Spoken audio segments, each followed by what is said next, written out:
વડોદરામાં પૂરથી ભારે તારાજી સર્જાઈ હતી, જે બાદ લોકોમાં ધારાસભ્યની સાથે સાથે સ્થાનિક કોર્પોરેટરો સામે ભારે રોષ જોવા મળી રહ્યો છે। ત્યારે આ સ્થિતિ વચ્ચે મહાનગરપાલિકાની મળેલી સામાન્ય સભામાં ભાજપના જ કોર્પોરેટરે જ ભાજપ સામે બળાપો ઠાલવ્યો હતો। વડોદરાની પૂરની પરિસ્થિતિને લઈ પાલિકાના 5 હોદ્દેદારોને જવાબદાર ઠેરવ્યા હતા। પૂર બાદ ગુરુવારે વડોદરા મહાનગરપાલિકાની સામાન્ય સભા મળી હતી। સામાન્ય સભામાં ભાજપના જ કોર્પોરેટરે જ ભાજપ સામે બળાપો ઠાલવ્યો હતો। વડોદરાની પૂરની પરિસ્થિતિને લઈ વોર્ડ નંબર 12ના કોર્પોરેટર મનીષ પગારે પાલિકાના 5 હોદ્દેદારોને જવાબદાર ઠેરાવ્યા હતા। કોર્પોરેટરે સ્થાયી સમિતિ ચેરમેન ડોક્ટર શીતલ મિસ્ત્રી પર કોર્પોરેટરે બળાપો ઠાલવ્યો હતો। વિશ્વામિત્રી નદીમાં પૂર સમયે તમામ નિર્ણયો ચેરમેને જ લીધા હતા। કોર્પોરેટરોની વાત સ્થાયી સમિતિ ચેરમેન ન સાંભળવા હોવાનો પણ ભાજપ કોર્પોરેટરે આક્ષેપ કર્યો હતો। વિસ્તારમાં જઈ શકાતું નથી, ગાળો બોલે છે લોકો। કોર્પોરેટર મનીષ પગારે કહ્યું કે વિશ્વામિત્રી નદીના દબાણો હવે દૂર થવા જોઈએ। મારા વિસ્તારના લોકો પાસે ખાવાનું અનાજ કે પહેરવા કપડાં નથી, વિસ્તારમાં જઈ શકાતું નથી, ગાળો બોલે છે લોકો। અમે કહીએ તો અમારી કોઈ કિંમત ન હતી। 7.5-8 વર્ષ થયા, 8.5 વર્ષ થયા કોર્પોરેટર હંમેશા પ્રજા માટે અવાજ ઉઠાવ્યો છે। ગત 22 તારીખ સભા હતી, સભાના પહેલા કાર્યાલય પર સંકલન હતી। એ સંકલનમાં આદરણીય મેયર શ્રી, આદરણીય ચેરમેન શ્રી, ભારતીય જનતા પાર્ટીના 2 મહામંત્રીશ્રીઓ એમની સમક્ષ અને બધા કાઉન્સિલરો બેઠા હતા। એમની સમક્ષ હું કહું છું કે ભાઈ હું પાણી પુરવઠા સમિતિમાં અધ્યક્ષ હતો, 2.5 વર્ષ રહ્યો। મારો થોડો ઘણો અભ્યાસ છે। તમે જેટલું બને એટલું વહેલું પાણી છોડવા મારો, કેમ કે આગાહી પણ 10-10 દિવસથી અંબાલાલ કાકા પણ કરતા હતા, આપણું મેટ ડિપાર્ટમેન્ટ પણ કરતું હતું, બધા ડિપાર્ટમેન્ટોની આગાહી હતી। તો મારે આજે એમને એ પૂછવું છે કે તમે 24મીએ પાણી છોડ્યું, તો તમે 22મી થી 22-23 કેમ નહીં છોડ્યું, અને અમારી રજૂઆતો કેમ નથી સાંભળતા? ઠીક છે, મારે એમને એ જ કહેવાનું હતું કે ભાઈ તમે જે 5 મુખ્ય પદાધિકારી છો, મેયર છે, ચેરમેન છે, ડેપ્યુટી મેયર, દંડક, નેતા, તમને પાર્ટીએ મુખ્ય જવાબદારી આપી છે। આ તો પાડાના વાંકે પખાલીને ડામ એવી વાતો છે કે બધા કોર્પોરેટરોને દોષી કરે છે। આજે અમે 10-10 વર્ષથી લોકોમાં, વિસ્તારોમાં જઈએ છીએ, લોકોને પ્રશ્નોને વાચા આપીએ છીએ। તો આજે જો તમે લોકો જવાબદારી ના લો ને કોર્પોરેટરો પર નાખો તો તેનો કોઈ અર્થ નથી। આ બધાએ જવાબદારી એમને સ્વીકારવી જોઈએ કે ભાઈ આ આપણે કઈ રીતની ભૂલ છે।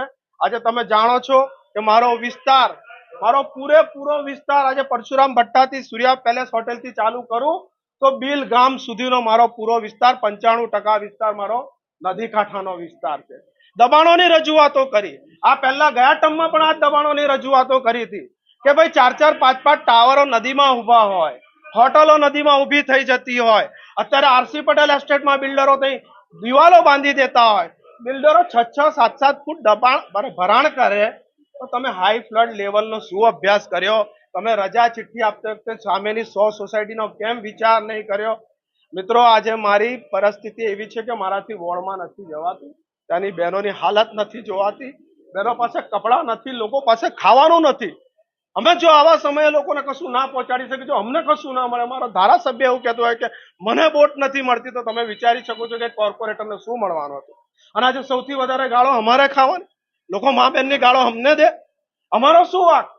અમે તો તંત્ર પાસે માંગણી કરેલી, અમે તો સભામાં રજૂઆતો કરેલી, અને એની સાથે મેં આજે એવું પણ કહ્યું છે કે હવે ઓડિયો વિડીયો કરો, જે સાચું બોલે છે કોર્પોરેટરો, જેમણે રજૂઆત કરી પણ તમે નહીં સાંભળી, તમે કાને ના લીધી।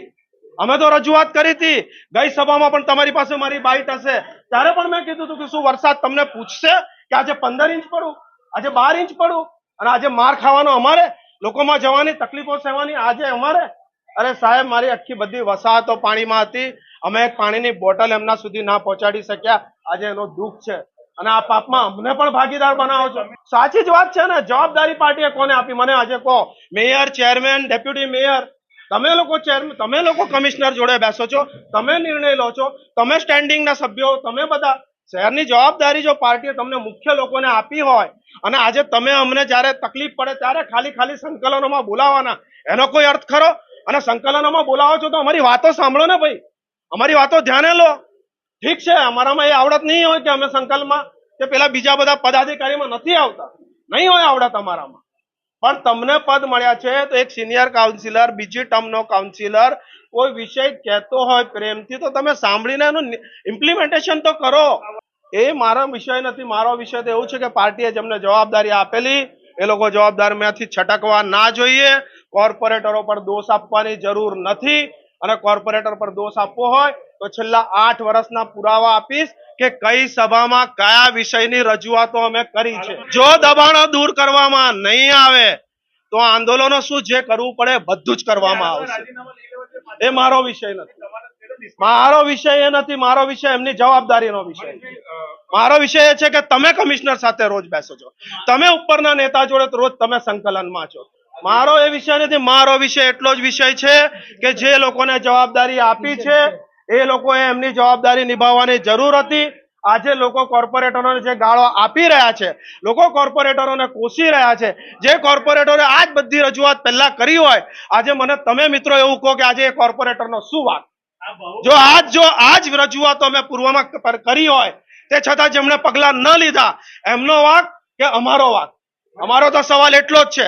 100% તમે વિચાર કરો, બહેનો પાસે 5-5 દિવસ પહેરવાના કપડા ના હોય, એક કપડે કોઈ બહેન રહેતી હોય, કોના બાળકો રહેતા હોય, આખી ઝૂંપડપટ્ટી આખી ડૂબી જાય, પહેલા માળે પાણી જાય, લોકો બૂમો પાડે કે અમે જીવીશું કે બચીશું. રેસ્ક્યુ માટે અમે લોકોને ફોન કરીએ, 1-2 દિવસ માટે નેટવર્ક બંધ થઈ ગયા. આજે નેટવર્ક બંધ થઈ ગયા. આજે મારી ઘેર 5-5 દિવસ 4-4 દિવસ સુધી લાઇટ નથી. ઠીક છે, અમે તો પ્રજાના પ્રતિનિધિ છે, અમે અમારી વાત તો નહીં કરી શકીએ, પણ આજે જે વસાહતોની વાતો છે, મારો સ્લમ વિસ્તાર વાળો વિસ્તાર છે, તો હું તો એની વાત તો મૂકીશ ને ભાઈ. 1000% કોર્પોરેટરનો અવાજ દબાવવામાં આવે છે. જ્યારે તકલીફ પડે ત્યારે બોલાવવામાં આવે છે, ત્યારે સંકલન બોલાવવામાં આવે છે. પણ સંકલન બોલાવો, અમને 6 વર્ષમાં 2 વાર બોલાવો, અમને એનું પણ દુઃખ નથી. પણ અમે જે વસ્તુ, જે વિસ્તારની વાતો કહીએ છીએ, અરે ભાઈ એનું તો કંઈક કરો. અમે દબાણોની વાતો પૂર્વમાં પણ કરી છે. આજે 26-27 ફૂટે જો વિસ્તારમાં પાણી આવી જતા હોય, મારી પાસે આ રહ્યા ફોટા 2014ના, એક મોટા તંત્રી પણ ત્યાં ઉભા છે. જો 32.3 પર આખી સીમમાં પાણી ના આવતા હોય તો આજે 27-28 પાણી આવવા માંડ્યા. તો એવું તો 10 વર્ષમાં આપણે શું કર્યું કે લોકોના ઘરોમાં 27 ફૂટે પાણી, 28 ફૂટે પાણી, 2 ઇંચ વરસાદ પડે, 4 ઇંચ વરસાદ પડે, રોડ પર 4-4 ફૂટ પાણી. આજે તમે વિચાર કરો કે અકોટાથી લઈને મુચમોડા સુધીના રોડ પર 4 ઇંચ પાણીમાં 3-3, 4-4 ફૂટ પાણી ભરાઈ જાય, લોકો નીકળી ના શકે, લોકોના વાહનો નીકળી ના શકે, આવતા જતા લોકો અમને મા બેનની ગાળો આપતા જાય, તો એમાં શું અમે એકલા કસૂર? જ્યારે પૂરની પરિસ્થિતિ આવે ત્યારે નાગરિકો હેરાન થતા હોય અને દરેક એરિયાના કાઉન્સિલરને પ્રજાના રોષનો સામનો કરવો પડે, અને પ્રજા જે ઉચ્ચ પદાધિકારીઓ છે કે કમિશનર સાહેબ છે એની પર રોષ કાઢે, ખૂબ સ્વાભાવિક વસ્તુ છે. આ બનાવમાં જે પ્રોપર્ટી નુકસાન થયું છે એ માટે પણ મને ખૂબ ખેદ છે. પરંતુ ફ્લડિંગ એટલે કે જે વરસાદ પડ્યો, વરસાદ તો માનવ જાતના હાથમાં નથી. એ 12.5 ઇંચ જેટલો વરસાદ વડોદરામાં પડ્યો, 13.5 ઇંચ કરતા વધુ વરસાદ આજવા કેચમેન્ટ એરિયામાં પડ્યો. ત્યારે આટલી સાંકડી રિવર પર 25 ઇંચ વરસાદનું ભારણ વત્તા અર્બનાઇઝેશન અને રિવરની જે ઇકોસિસ્ટમ ખરાબ થઈ છે, આ તમામ મલ્ટીફેક્ટોરિયલ વસ્તુને લીધે વડોદરા શહેરમાં ફ્લડિંગ આવ્યું છે. મેજર પ્રકારનું ફ્લડિંગ હતું. નાગરિકોએ યાતના સહન કરી છે. તમામ નાગરિકો પ્રત્યે અમે સહાનુભૂતિ વ્યક્ત કરીએ છીએ. અમારી રાજ્ય સરકાર પણ આ લોકોના સર્વે કરી અને એમને જે નુકસાની થઈ છે એ દિશામાં કાર્યવાહી કરવાની છે. તમામ નાગરિકોને કેશ ડોલ આપવાની, તમામ નાગરિકોને ઘર વખરી આપવા